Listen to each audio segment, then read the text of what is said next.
mis queridos alumnos.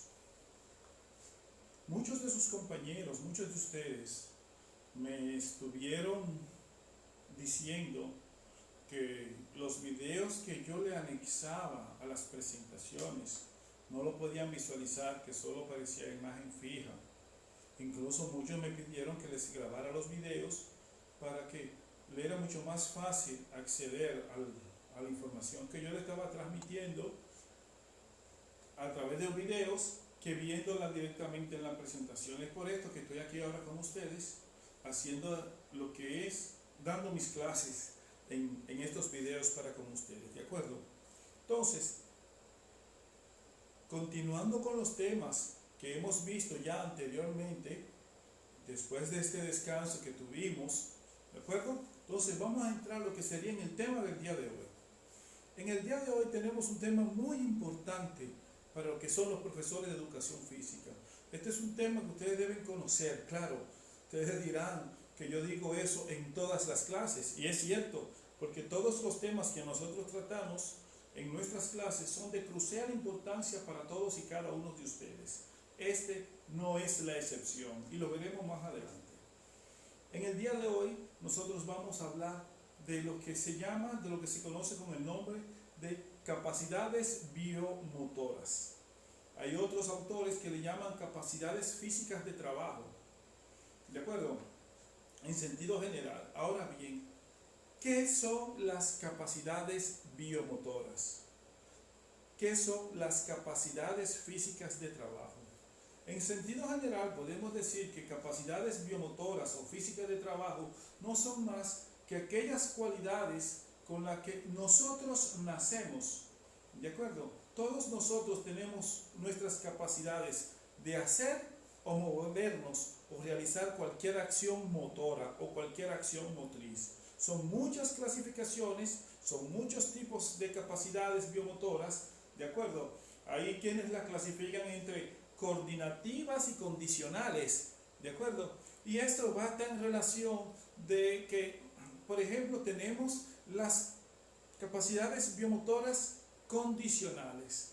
Las capacidades biomotoras condicionales son aquellas que están sujetas a lo que es el sistema energético, a la capacidad de trabajo a través de nuestro sistema energético, del aporte de energía, de la cantidad de producción de energía o de la cantidad de energía que tenga almacenada el organismo o el músculo en el cual esté trabajando. Entonces, por eso reciben el nombre de condicionales.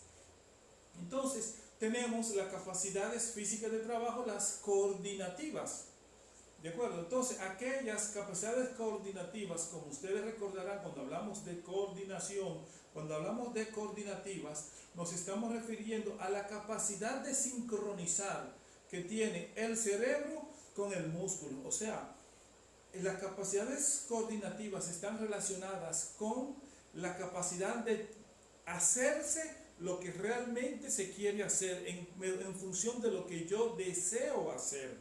O sea, la relación entre el sistema nervioso con nuestro sistema musculoesquelético, mientras que las condicionales están sujetas a las capacidades bioenergéticas de cada uno de los individuos. Ambas están muy relacionadas con factores genéticos, ¿de acuerdo? Pero ¿qué otra característica tienen las capacidades biomotoras? Que se pueden cambiar, pueden mejorarse o se pueden perder. Las que no se trabajan se pierden, las que se trabajan y se entrenan mejoran, ¿de acuerdo? Y eso es una de las características. Hay muchas que en el transcurrir del tiempo en la vida cotidiana van a ir mejorando y hay otras que se van perdiendo. Por ejemplo, por poner un ejemplo, la fuerza. A medida que yo voy creciendo, yo voy alcanzando mayor cantidad de fuerza, ¿de acuerdo? Pero hay una que normalmente perdemos si no la mantenemos trabajando, que es la flexibilidad, la elasticidad. Esas se van perdiendo a medida que van pasando los años. Entonces, como podemos ver, todas ellas se pueden ganar o se pueden perder, ¿de acuerdo? Entonces, dentro de las capacidades condicionales, nosotros tenemos diferentes grupos o factores que trabajamos. Por ejemplo, tenemos dentro de las condiciones, aquí tenemos tres grupos, aquí tenemos varias capacidades físicas de trabajo. Por ejemplo, Aquí tenemos la fuerza, la resistencia, la velocidad, que esas están relacionadas con condicionales. Tenemos que, por ejemplo, la flexibilidad, hay algunas que son intermedias. Hay algunos autores que la clasifican entre coordinativas condicionales, y eso es importante que nosotros sepamos porque hay un cierto factor energético, pero también hay un gran factor neuromuscular, ¿de acuerdo? Y tenemos, por ejemplo, la coordinación, que es prácticamente condicional. Entonces, tenemos que para el desarrollo de las capacidades físicas es necesario, como dijimos anteriormente, que el atleta pueda entrenar adecuadamente cada una de esas capacidades físicas.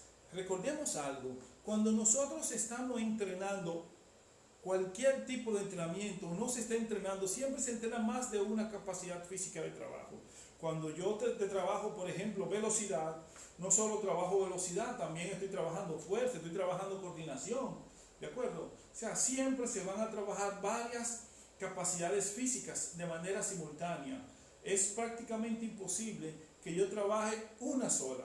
Ahora, eso sí, en ese entrenamiento hay una que predomina, pero no es la única que se está trabajando. Siempre, cuando nosotros estemos haciendo nuestros entrenamientos, vamos a estar entrenando más de una capacidad física de trabajo, ¿de acuerdo? Aquí es lo que le estamos diciendo, que siempre se desarrolla más de un tipo. Entonces tenemos, por ejemplo, las capacidades condicionales. Estas son las principales. Aquí vemos algunas, por ejemplo, con relación a la fuerza. Tenemos que hay diferentes tipos de fuerza. Por ejemplo, tenemos dentro de las fuerzas musculares, tenemos lo que es la fuerza máxima, la fuerza elástica, la resistencia de fuerza o fuerza-resistencia, dependiendo como que usted quiera llamarlo, ¿de acuerdo? Entonces, tenemos como fuerza máxima, que es la mayor fuerza que puede producir un músculo al contraerse, ¿ok? Eso no importa qué tan rápida haga esa contracción ese músculo. ¿Y cómo podemos desarrollar nosotros, por ejemplo, la fuerza máxima? La podemos desarrollar con ejercicios de pocas repeticiones, pero con una gran carga. Cada vez que yo hago un levantamiento en pesas, fíjense que los pesistas no hacen 20, 30 de repeticiones. Ellos lo que hacen es un levantamiento, 2 levantamientos. A lo sumo hacen 3 movimientos, dependiendo del movimiento que sea. Pero por lo general hacen un movimiento. ¿Por qué? Porque lo que se está buscando es fuerza máxima. ¿De acuerdo? Entonces, eso es importante que nosotros lo podamos entender. Ahora, fuerza elástica. Es el tipo de fuerza necesaria para que el músculo sea capaz de moverse rápidamente contra una resistencia. Fíjense, donde hablamos de fuerza elástica es que el músculo pueda moverse rápidamente contra una resistencia. ¿De acuerdo? Recordando que fuerza es la capacidad que tiene un músculo de mover o doblar un objeto, un cuerpo o un elemento, o deformarlo, ¿de acuerdo? Esa es lo que llamamos fuerza. Entonces, estamos hablando de fuerza, es lo que la capacidad de vencer una resistencia. Entonces, fuerza máxima es la fuerza máxima que yo puedo desarrollar contra un peso máximo. Y fuerza elástica es velocidad de contracción contra esa resistencia. Si la fuerza es, mientras más elevada sea la fuerza, mientras mayor sea la resistencia, más lenta será la velocidad de contracción. Por eso está muy relacionada el peso con la velocidad de contracción. A mayor peso, menor velocidad de contracción. ¿De acuerdo? Entonces, la combinación de velocidad de la contracción con la velocidad de fuerza se llama potencia. Dicho de otra forma, lo que acabo de decir, mientras más fuerza yo tenga, más rápido puedo moverla.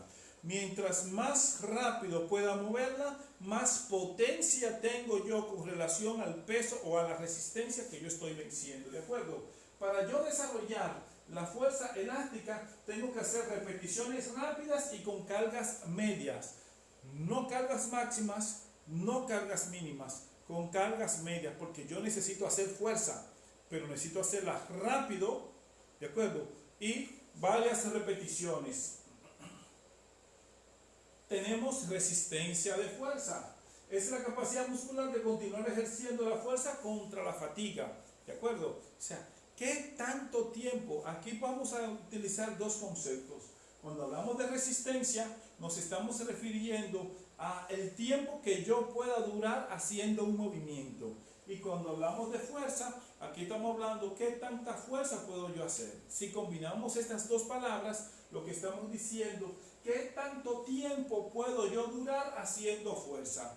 ¿De acuerdo? Entonces, es la capacidad muscular de continuar ejerciendo una fuerza en contra de la fatiga, que esa es la palabra de resistencia. Entonces, si yo me estoy cansando y puedo mantenerme haciendo fuerza, entonces ahí yo estoy mejorando mi resistencia a la fuerza.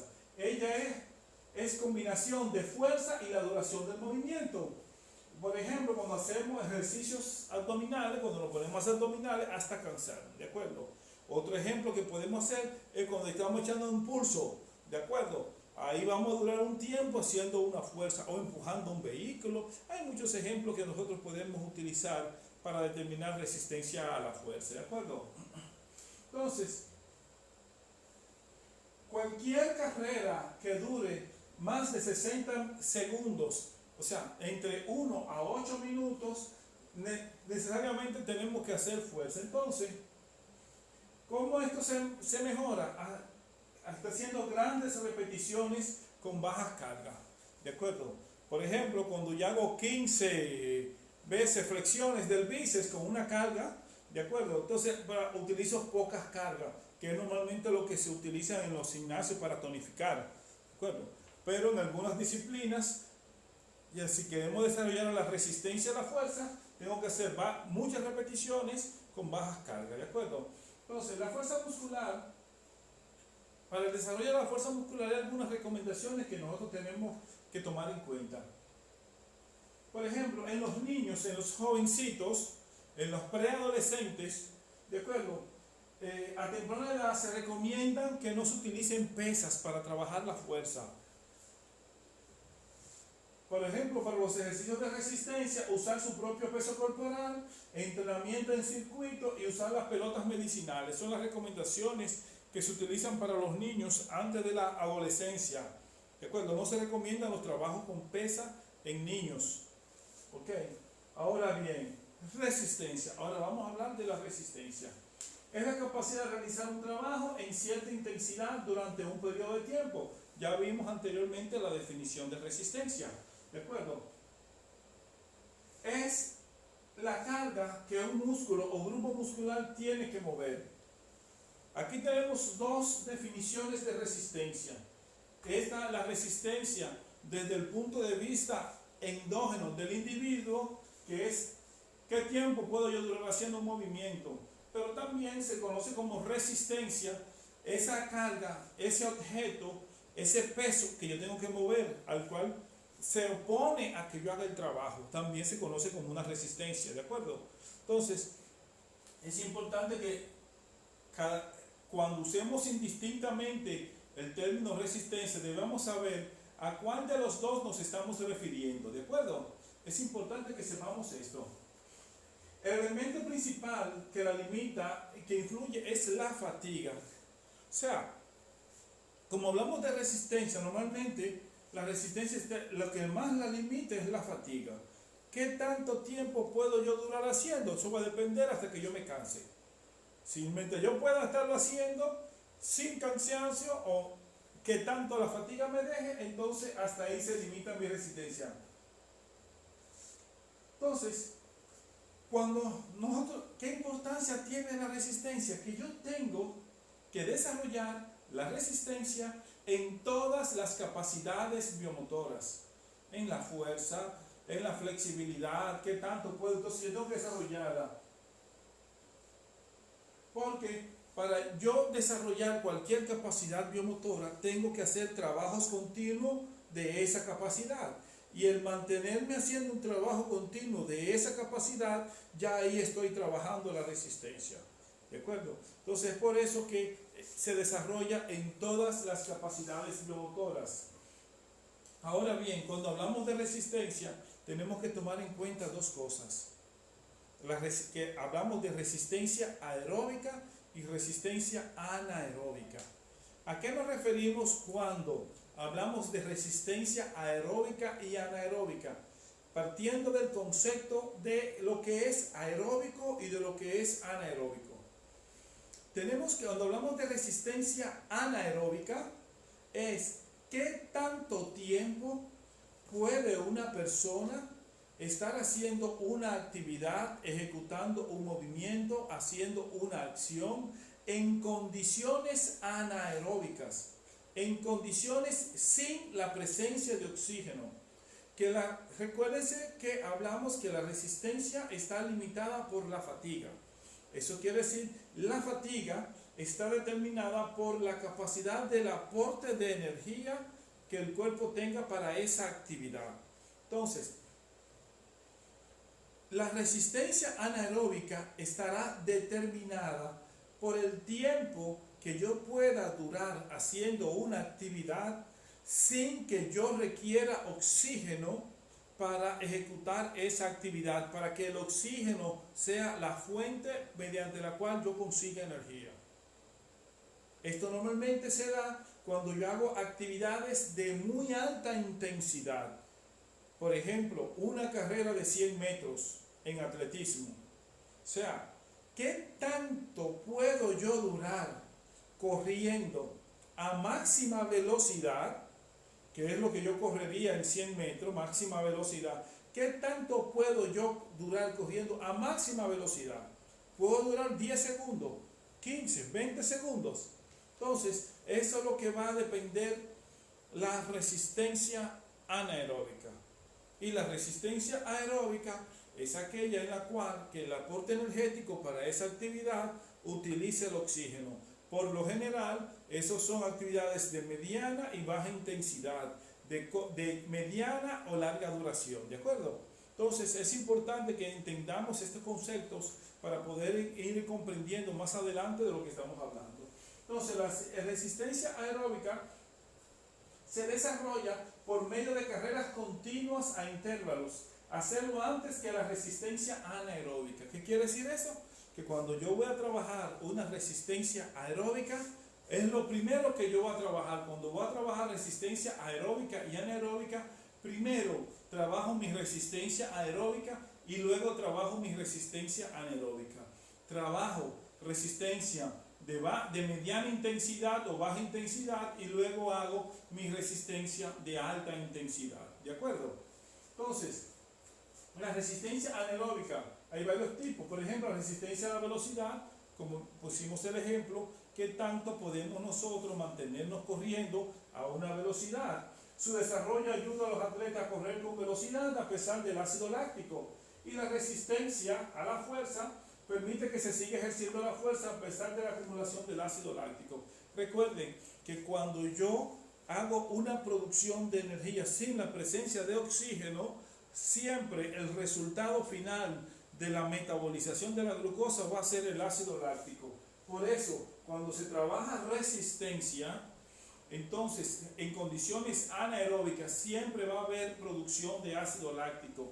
¿Por qué? Porque voy a durar corriendo más allá o haciendo la fuerza más allá del tiempo en el cual el sustrato energético para esa actividad no es simplemente el ATP acumulado, sino que necesitaré la metabolización de glucosa para mantenerme haciendo esa actividad, porque es resistencia.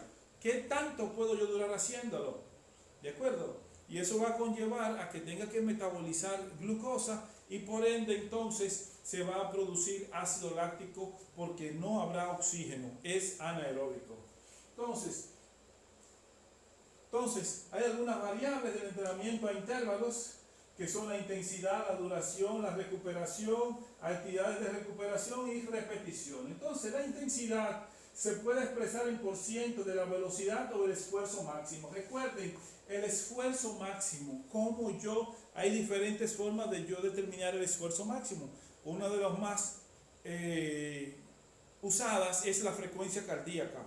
un por ciento de frecuencia cardíaca máxima, ¿de acuerdo? O mi esfuerzo máximo, puede ser también por percepción del esfuerzo, o un por ciento de la velocidad, partiendo de cuánto, por ejemplo, una competencia. Si yo corro los 100 metros y hago 10 segundos en 100 metros, pues tú vas a trabajar a alta intensidad, podríamos decir al 80%, entonces yo le sumo ese 80% sería, yo tendría que hacer los 12 segundos. Ahí estaríamos trabajando más o menos al 80%, ¿ok? De la intensidad. La duración en tiempo a distancia de una repetición, ¿ok? Entonces, yo trabajar al 80%, los 100 metros, tengo que hacerlo en 12 segundos, ¿ok? Entonces voy a hacer varias repeticiones a 12 segundos.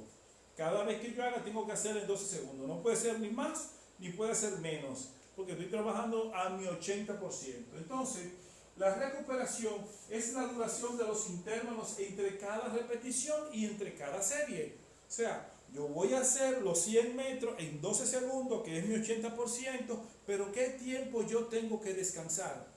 ¿De acuerdo? Entonces, esa recuperación es, si yo tengo que hacer una serie de 10 repeticiones, entre cada repetición yo tengo que descansar.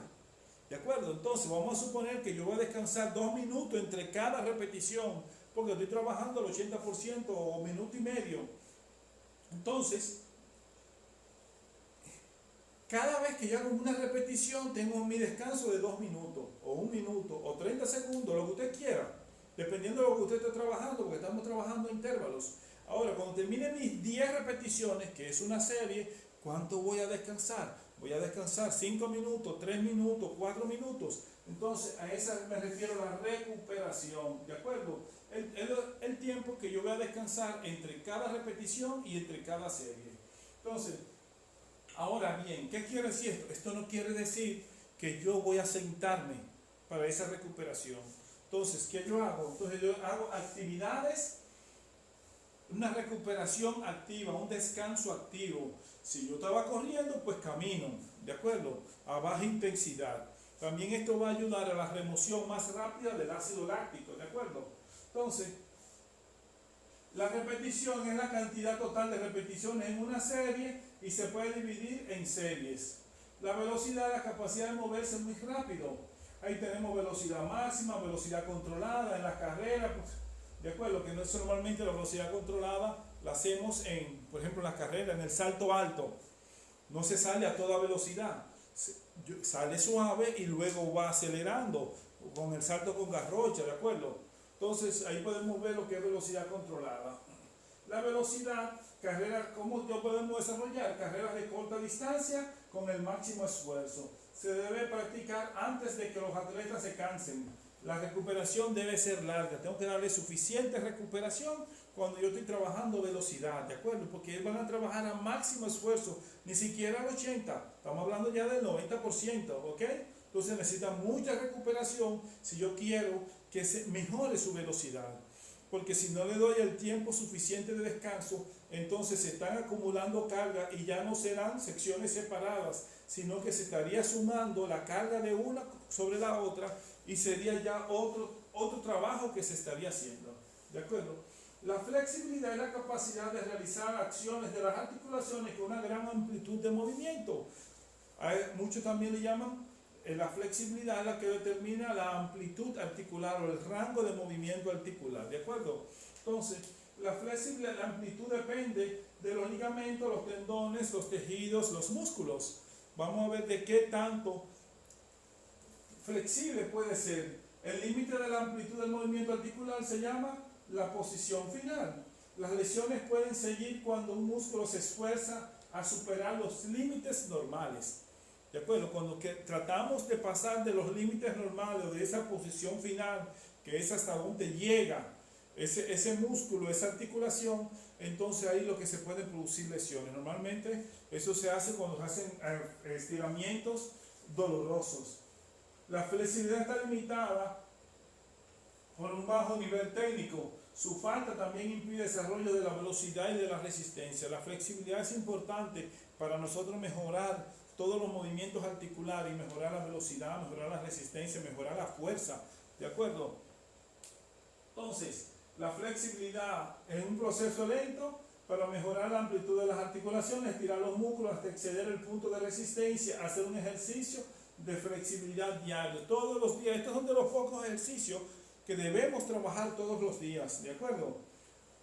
Para garantizar que se mantenga la flexibilidad. Hay que trabajarlo antes y después del entrenamiento, ¿ok?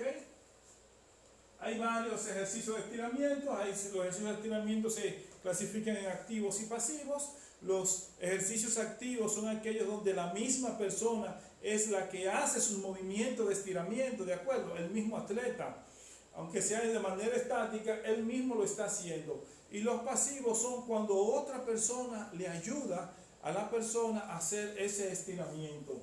El atleta controla el movimiento ejecutando la posición. Entonces trabajamos un poquito de qué es la coordinación. Entonces es la capacidad de realizar movimientos de niveles de dificultad, eficacia y con precisión, ¿de acuerdo? Entonces la coordinación se comienza a trabajar desde temprana edad para evitar que se pierda, ¿de acuerdo? Porque los niños necesitamos trabajar muy buena la coordinación. Entonces, en los adultos se debe hacer en atletas maduros porque mantiene un equilibrio contra los desequilibrios que puede producir el entrenamiento específico. Entonces necesitamos mantener en todas las, se comienza a trabajar desde temprana edad, pero se debe mantener también con el adulto, ¿de acuerdo? Entonces la coordinación tenemos que trabajarla durante todos los entrenamientos. Entonces, ahora vamos a hablar un poquito de cómo se hace una evaluación pre-entrenamiento. Hay diferentes partes que tenemos que tomar en cuenta para evaluar, que es la evaluación cardiovascular, respiratorio, musculoesquelético y neurológico, ¿de acuerdo? Entonces, la evaluación cardiovascular, simplemente nosotros tenemos que garantizar que se encuentre en condiciones de salud nuestros atletas para el esfuerzo que le vamos a hacer. Recuérdense que tenemos que evitar, entre las cosas que tenemos que prevenir, sería la muerte súbita en el deporte, que se presenta no tan frecuente, gracias a Dios, pero se nos puede presentar aunque la persona esté aparentemente sana. En la evaluación del sistema respiratorio, uno de los problemas más frecuentes que nosotros tenemos que tomar en cuenta es la evaluación, por ejemplo, del asma bronquial, que es una patología que se presenta alrededor en el 10% de la población. 1 de cada 10 niños puede presentar asma. Entonces tenemos que garantizar que nuestros atletas estén un buen sistema respiratorio, porque esto va a garantizar la ejecución adecuada de cada uno de ellos. Y para ello tenemos que hacer una buena historia, ¿de acuerdo? Tenemos que hacer una evaluación del sistema musculoesquelético, saber si han sufrido traumas, si han sufrido lesiones, si han sufrido fracturas, torceduras, todo lo que ellos han sufrido previamente, porque ahí sabremos también cuáles limitaciones. Por ejemplo, si tenemos un atleta que sufra de luxación del hombro, luxación espontánea del hombro, y le ponemos a hacer estiramientos del hombro, fácilmente podemos producirle una luxación nosotros. Entonces tenemos que conocer su historial también musculoesquelético de esas lesiones para hacer cualquier movimiento que nosotros entendamos que vamos a hacer con nuestros atletas. ¿De acuerdo? Y es por eso que hay que hacerle una evaluación física, saber su peso, su talla, su condición, cómo está. Por ejemplo, en natación y clavado hay que tener muy en cuenta cuando en estos deportes lo que es el aspecto del cuello y la cabeza y el cráneo, ¿de acuerdo? Porque son una de las partes que sufre mucho impacto en estos deportes, es la cabeza en la entrada en el agua. Entonces tenemos que tomar en cuenta de que nuestros atletas no tengan ningún problema a nivel del cuello, ¿de acuerdo? Lo que son el examen genitourinario, cómo funciona el descenso normal en los niños, examen pélvico, pero toda esta evaluación lo hará un médico, ¿de acuerdo? También saber si tiene una maduración esquelética, si ya está desarrollado, si ha alcanzado la edad adecuada, ¿de acuerdo? Y el médico también le puede indicar unas pruebas de laboratorio para determinar las condiciones hemáticas, urinarias, si hay una infección, un problema respiratorio. O sea, en pocas palabras, cuando nosotros vamos a trabajar con un atleta, tenemos que hacer una evaluación deportiva nosotros, pero previa a esa evaluación deportiva debe haber una evaluación médica que nos garantice la salud de nuestros atletas. No vayamos y nosotros y los sometamos a un estrés sin estar en las condiciones idóneas para soportar dicha carga, ¿de acuerdo? Entonces, básicamente, a grosso modo, estas son lo que son las capacidades biomotoras. Este es un tema que normalmente nosotros lo ponemos a los estudiantes para que hagan su exposición y hagan su propia investigación. Así que investiguen más, hay mucho más que aprender sobre capacidades biomotoras. Investiguen, prepárense y ya ustedes saben, y nos vemos en la próxima. Cualquier comentario, cualquier duda, lo pueden hacer a través de la página de Facebook o lo pueden hacer aquí directamente, ¿de acuerdo? Así que nos seguimos viendo y pendiente a los cuestionarios que vienen este fin de semana. Ok, muchas gracias y nos vemos. Bye.